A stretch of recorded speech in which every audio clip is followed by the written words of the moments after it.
The Joe Rogan Experience. What is the speculation in terms of Bugliosi's connection? Was he given a narrative? Do you think that they Yeah, I want to answer that. Yeah, so this is all right. I'll start without the speculative part. Okay. Something I can prove. Okay. He was compromised when he was given this case in 1969. It's in the book. He, I mean, he has family out there, but they know about this. He was involved in a couple cases, the first one before the trial, that are crazy. I mean, when you see the stuff that happened between him and I, you know, all those years later, it makes sense when you see what he was like before he became famous. So in 1965, he had his first child, Vincent Bugliosi Jr. He decided that he wasn't the father, that the milkman was the father. And back in those days, you're too young to know, people used to deliver milk to homes. Yeah, I remember hearing about it. Yeah. So he believed that the milkman was the father. He was a up-and-coming deputy district attorney in Los Angeles. And for about, I think, 12 or 16 months, he stalked his milkman, trying to get him to take a blood test to prove that he fathered his wife's child. Jesus Christ. It got so bad that they had to, they stopped letting their kids take the bus home from school. They had two young kids. They didn't know who he was. He wouldn't tell them who he was. All he would say was, the milkman had left the job a month after his wife found out she was pregnant, Vince's wife. Vince, in his delirium, decided that he was fired because he had gotten clients or people he delivered milk to pregnant. So he was writing them anonymous letters, following the kids. This is one thing I did hear. I heard from the little girl, who's now a grown woman, read about this in my book, and she sent me a letter, and she goes, "You only got half of it." He said, "He terrorized us." She said, my father, the milkman, had a nervous breakdown. She said, "He came to my school and picked me up. And he took me to a toy store, bought all these toys for me, whatever I wanted, brought me to the house, and he had a driver, and he left me at the end of the driveway. My mom came out, and I was like so happy. I was like 5 or 6 years old. I had all these gifts, and she goes, get into the house. So what happened was Vince got caught. I mean, he eventually was stalking them. He sent his wife to the house to beg the milkman's wife to get her husband to do a paternity test. And I've got all this from all these civil depositions when the milkman sued him later. Vince, the milkman eventually got his brother-in-law to follow Vince from one of his stakeouts. Vince would put the car outside the house. He sent them letters like they changed their phone number. He goes, "Oh, I noticed you changed your phone number. That wasn't nice." I mean, nuts. So the milkman followed Vince, or his brother-in-law did, got the plate number, found out who he was and that he was at the DA's office, called his personal attorney, and the personal attorney called Vince, and they had a meeting between Vince, the milkman, the milkman's wife, and Mrs. Bugliosi. And Vince admitted that he had been stalking them because he thought it was his wife. He had used DA's investigators, calling this guy a material witness in a murder case, to follow him, get private information on him. So Vince said he would pay them $100 and never do it again. And the milkman said, "We don't want your money, just never bother us again." So that was all about the end of 68, early 69. The DA's office knew about this. He should have been fired immediately. Instead, he gets the biggest case at that point in the history of Los Angeles, the Tate LaBianca trial. This is where we get speculative. You have a guy like Vince who's compromised. He'll do what the hires up tell him to do. And if you read in the book, Evel Younger was a district attorney at the time.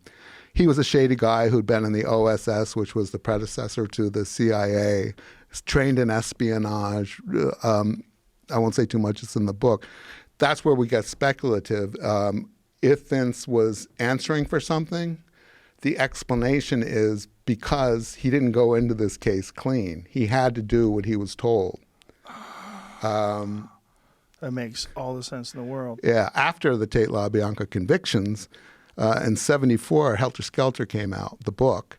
And to this day, it's the best-selling true crime book of all time. And it's a wonderfully written book. I mean, I could take you page by page and show you stuff that's completely fabricated and made up and that contradicts the real record. But, bestseller. And that same year, Vince was going to run for district attorney. And the milkman and his wife had never told anyone, I guess outside of their family, what had happened 4 or 5 years before. But when they saw that Vince was trying to be the most powerful law enforcement person in the city of Los Angeles, they went to his opponent and said, you need to know this. This man cannot get this job. So they told the opponent, and they had a press conference. So the milkman and his wife went public. Vince responded by having his own press conference and telling the reporters, here's what happened. The milkman, we believe, stole $300 in cash from our kitchen table when he was on the route. So I was just doing a personal investigation. And the reporter said, well, did you contact the Pasadena police? He goes, no, I just wanted to do it on my own. And then as other people pointed out later, he was doing this was 65, he was doing it through the end of 68. The statute of limitations on theft, burglary, robbery is 3 years. Even if he found out that he had stolen the $3, they wouldn't have been able to prosecute it. So the whole thing was a lie. Vince lied to the media. And he lost. So then he lost that election. Then he ran again after Helter Skelter came out for Attorney General of California. At that point, the milkman and the wife were going to go public again and say, hey, we have even more to tell about this, which I think is what the daughter wants to tell me. She actually hasn't gotten in touch with me after the first email. I said, I want to hear what you have. And she said she has all these documents. But then a woman named Virginia Cardwell said she was going to go public too. She came out and said, after Vince told the world that the milkman had stolen $300 for him, the milkman and his wife filed a civil suit against Vince and Gail, his wife, because Gail also publicly said with Vince in an interview that that's the truth. It was all about this petty theft. They sued them for defamation, and they settled, and Vince paid them, I think it was $12,000 in cash and $100 bills. And, part of the agreement was they weren't allowed to talk about it. They couldn't say they'd gotten any money, and he would only give it in cash, so they couldn't trace it to him. I ended up getting all the documents. It took a long time, but I got them. Then when they went public again, when he was running for Attorney General, they were subject to, being in violation of that. But they said he can't, then we'll tell everything he doesn't want to tell. He lied under oath in depositions. So did his wife about the stalking. So in 73, Vince had an affair with a woman named Virginia Cardwell. Virginia Cardwell was Catholic. She got pregnant. She told Vince that she was pregnant with his child, and Vince said she had to get an abortion. And she said, I can't get an abortion. I'm a Catholic. She was a single mother. He said he would set it up. He had a doctor. It was still illegal then. And he gave her the money to pay the doctor. And then he called her, and she said she had gotten the abortion. Everything was fine. Then he called the doctor. Violating HIPAA rules, the doctor said, actually, I've never heard from this woman. I didn't give her the procedure. So Vince went to her house and beat the hell out of her. And I've got all those depositions too. He just, according to her story to the police, because she reported it, he dragged her across the floor by the hair, sat in her and punched her again in the face, told her she had to get an abortion. She miscarried after that episode. She went to the Santa Monica police as soon as he left and reported it. And nobody would have known about it, but a reporter saw it on the police wire service or whatever. So the next day it was on the front page of all the LA papers that Vince Bugliosi had been accused of battery of a woman who said that he wanted her to have an abortion and she wouldn't. So Vince went to the police, told them she was lying. She was a client that he had had one phone consultation with, never met her face to face. And she was trying to embarrass him because he wanted her to pay him $200 or $300. He defamed her like he did the milkman. He made up a story. And worse this time, he told that to the police.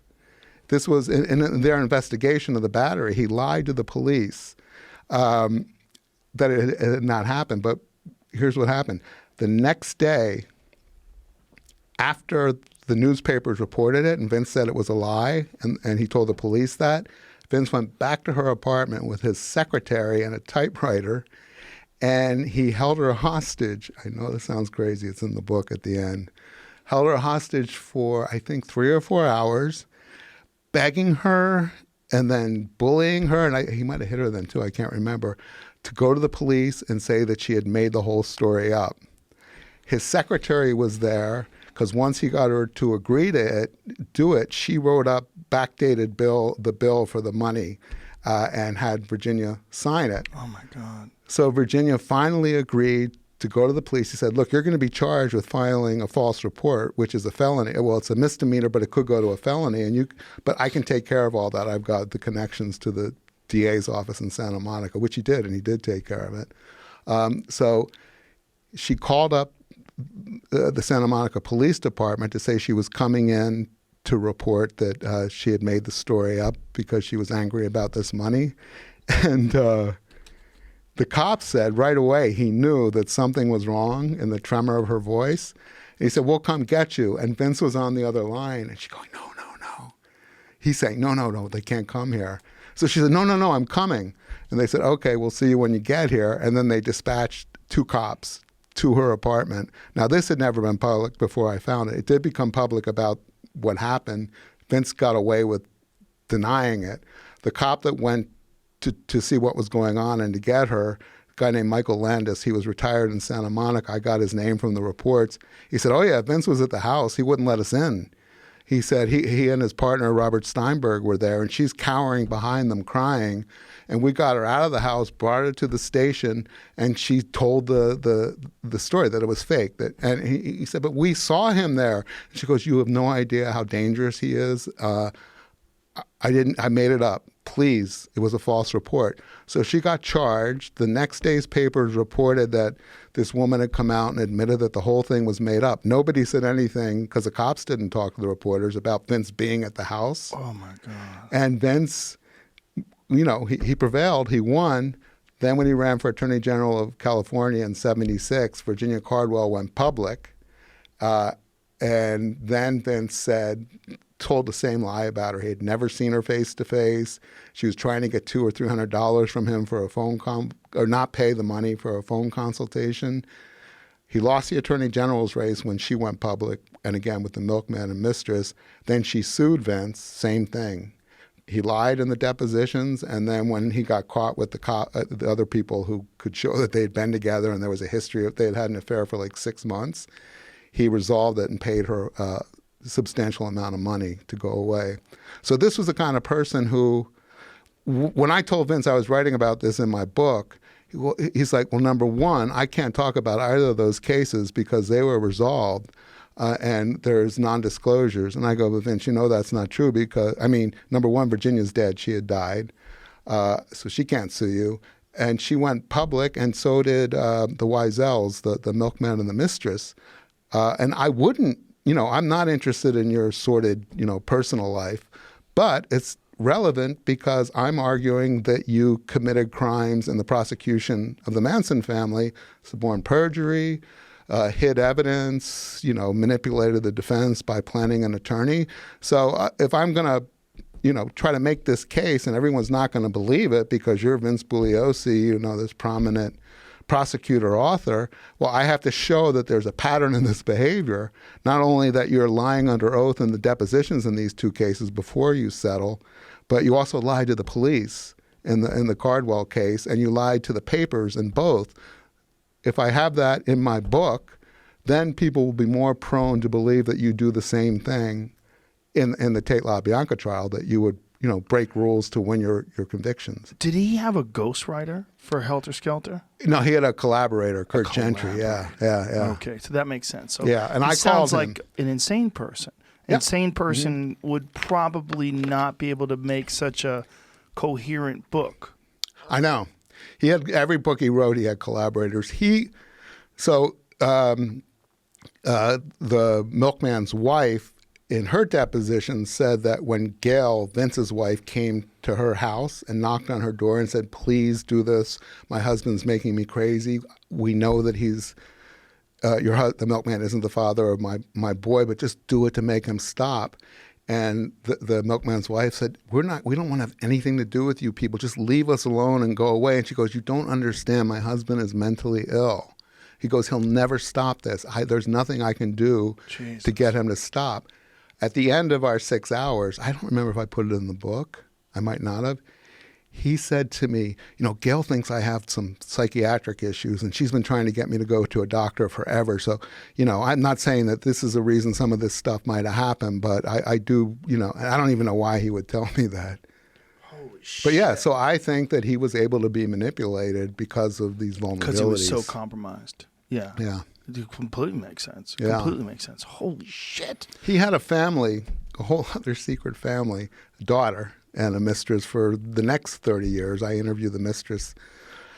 I didn't put it in the book. I didn't think it was necessary. I guess now I'm telling it, but it actually got reported after he died because the mistress had told a few other people. I'd known about her for years, and I knew he had a daughter who was, at the time of Vince's death, she was in her 30s, I think.